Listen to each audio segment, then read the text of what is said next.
Em conjunto com um bom roteiro, uma boa fotografia e uma boa direção, um dos fatores determinantes para que uma produção se torne um bom filme é também um bom elenco. Não à toa que uma das principais categorias do Oscar seja a de melhor ator/atriz, pois entende-se que não é qualquer um que consegue dar vida a papéis dramáticos ou de peso emocional muito grande. Com o tempo, é comum associar que bons atores são aqueles que estão em grandes produções, em tramas que possibilitam dar vida à extensão de todo o seu talento e atuação. Contudo, a história já mostrou que nem sempre Hollywood funciona assim. No último ano, por exemplo, Alerta Vermelho, lançado pela Netflix, reunia grandes nomes como The Rock, Gal Gadot e Ryan Reynolds, 3 atores da primeira prateleira dos estúdios americanos. Mas nem por isso, a qualidade do filme foi alterada, pois um roteiro sem propósito claro não pode ser salvo nem mesmo pela melhor das atuações. Peter Dinklage se tornou um unicórnio nos estúdios do cinema, após ter roubado a cena durante os anos em que trabalhou na série britânica Game of Thrones. Por ser um anão e por ter um talento dramático acima da média, não demorou para que seu talento fosse apreciado do outro lado do Oceano Atlântico, e o ator começasse a ser chamado para os mais diferentes tipos de produções, que se aproveitam ou não de seu nanismo. Mesmo tendo colecionado prêmios e elogios por sua atuação como Tyrion Lannister, o ator parece vir sofrendo para alcançar obras do mesmo calibre, pois mesmo que sua atuação continue do mesmo nível que o concedeu reconhecimento, só as obras mais recentes como Eu Me Importo ou Agora Estamos Sozinhos, em nada possibilitam que ele demonstre quem realmente é e o que realmente pode proporcionar quanto ator, pois podem ser classificados como, no mínimo, um grande desperdício de potencial.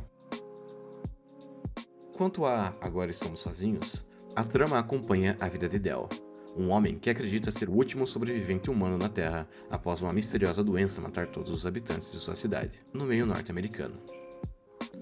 Completamente sozinho já há alguns anos, o protagonista passa seus dias limpando as casas da cidade onde vivia, queimando e enterrando os corpos para que não proliferem doenças e aproveitando tudo que encontrar nos mercados e nas casas, pois já se planejava para o momento onde teria que viver completamente do seu próprio esforço e plantio. Apesar de estar solitário, fica implícito que Del não considera a situação ruim, pois parece ser bem focado e disciplinado na tarefa de limpar sua cidade e garantir a sua subsistência. Sua vida só muda no momento em que conhece Grace, uma garota muito mais nova que surge misteriosamente em um carro desgovernado e que, segundo a própria, vinha dirigindo e procurando outros sobreviventes já há meses, com Del sendo o primeiro que ela havia encontrado. Esse encontro, que caracteriza um verdadeiro choque entre os personagens, faz com que haja uma reação inicial negativa por parte de Del, que pede para que a personagem vá embora e continue seu caminho. Entretanto, a garota insiste em ficar por mais uns dias, a ponto em que, embora não queira admitir, o protagonista acaba se apegando à sua companhia, o que o faz pedir para que ela ficasse no segundo momento, onde se enfrentam. Agora juntos, Del e Grace passam a dividir as tarefas e construir um pequeno mundo onde poderiam viver em paz e sozinhos. Contudo, a trama ainda guardava mais reviravoltas.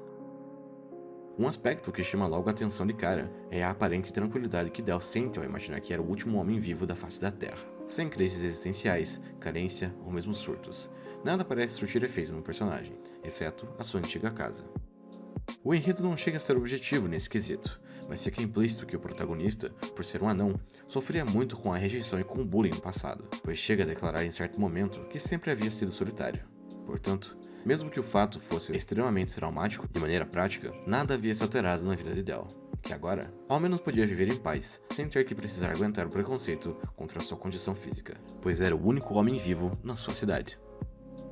Em contrapartida, Grace, ao contrário de Del, que é extremamente introvertido, mal-humorado e quieto, é extremamente alegre, extrovertida e, de certa forma, até mesmo hiperativa. Sem conseguir parar de falar e fazer perguntas nem mesmo por um minuto para o protagonista, a personagem parecia sofrer, ao seu próprio modo, os mesmos dramas que o anão,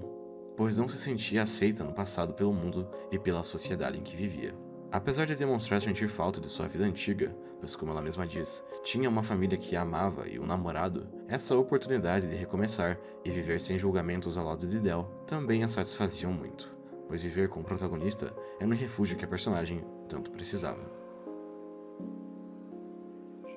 Mesmo que suas necessidades se completem a partir de certo ponto, os personagens passem a ficar até mesmo dependentes um do outro. Isso não impede que suas personalidades entrem em conflito durante boa parte da trama, principalmente pela insistência de Del em permanecer como um homem misterioso e que se recusa a falar sobre seu passado, Tantos segredos vão minando a convivência dos personagens, mas individualmente, é Grace que guardava o maior deles, pois a partir de certo momento, outros seres humanos vivos aparecem à procura dela, fazendo com que ela precise revelar que sabia da existência de outros sobreviventes e de uma colônia desses na Califórnia. A ocultação da informação enfurece Del, que sem saber como se sentia em relação a isso, apenas deixa a personagem sozinha e volta para seu isolamento, onde passa a pensar suas possibilidades e o que a sua solidão significava para si. Durante o primeiro e segundo ato, a construção do enredo e dos personagens demonstram que há um potencial apocalíptico quase que inesgotável na trama. A doença que havia provocado todas as mortes não chega a ser abordada diretamente e nem é o foco da trama, mas um pouco do pós-fim do mundo é abordado, mas de forma apenas superficial. Em segundo plano, o enredo também oferece um potencial para uma trama existencial sobre solidão, carência e necessidade muito grande, principalmente na personalidade de Del, que nunca pôde se permitir sentir nenhuma dessas coisas, e agora, na companhia de Grace, que não o julgava ou se importava com suas diferenças, poderia finalmente se entregar. Contudo, novamente, o roteiro parece se recusar a seguir caminhos mais profundos e psicológicos, se contentando apenas de contar uma história simples e sem ramificações, apresentando certa profundidade para seus personagens e para o enredo, para apenas finalizá-lo quase que sem moral ou consequência nenhuma. Uma colcha de retalhos que não permite que nenhum dos atores exponha o verdadeiro potencial que suas atuações ou a obra realmente. O terceiro ato, que diverge quase que totalmente dos anteriores, apresenta Del em uma odisseia para a Califórnia, à procura de Grace, e quando chega lá, encontra o paraíso, mas também o purgatório contido no mesmo lugar. Havia um esforço anormal da comunidade científica para que as mortes e os traumas ocasionados por esse apocalipse fossem esquecidos. Então, um método de apagar memórias havia sido desenvolvido. E enquanto lá, Grace estava sendo submetida a ele. Completamente inverossímil com o que havia sido estabelecido até então, é revelado que Grace havia fugido dos demais seres humanos porque se recusava a apagar quem era e suas verdadeiras memórias. Havia se tornado uma grande fabricação e uma mentira, pois todos eram felizes e alegres, mas por motivos artificiais e não por terem enfrentado seus traumas e os problemas que o grande extermínio havia causado. Durante uma das tomadas finais, enquanto deixavam Palm Springs em direção ao norte para retornarem ao refúgio que havia construído, ao observarem os habitantes dessa colônia de humanos, movimentos artificiais e sorrisos mecânicos são distribuídos aos montes, o que apenas reforça essa narrativa de que a felicidade havia sido fabricada. E viver em sociedade, nesse mundo do enredo, ou mesmo no mundo real, é precisar fingir e engolir mentiras que simplesmente são mais fáceis do que acertar a verdade, que permanece oculta e esquecida apenas para aqueles que refletem.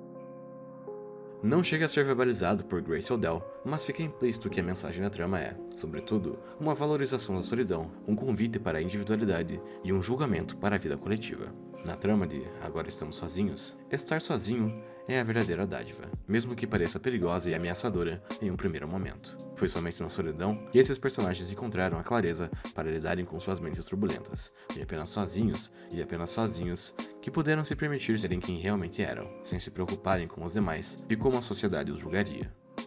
Não vivemos mais por nós ou por nossa felicidade, mas por sorrisos e fabricações de um mundo que não nos entende, e nosso único refúgio é a solidão. Confuso, incerto e inverossímil, Agora Estamos Sozinhos se propõe a muitas coisas, mas não entrega nada concreto, o que explica o completo fracasso de alcance, mesmo que possua tantos talentos e tanto potencial. A atuação de Peter Dinklage é de longe o principal ponto de destaque da obra, pois o ator continua a entregar todo o dinamismo e drama pelo qual ficou tão conhecido, sendo limitado principalmente por um roteiro que resolve levá-lo para os desertos da Califórnia, ao invés de mergulhar fundo em sua mente perturbada.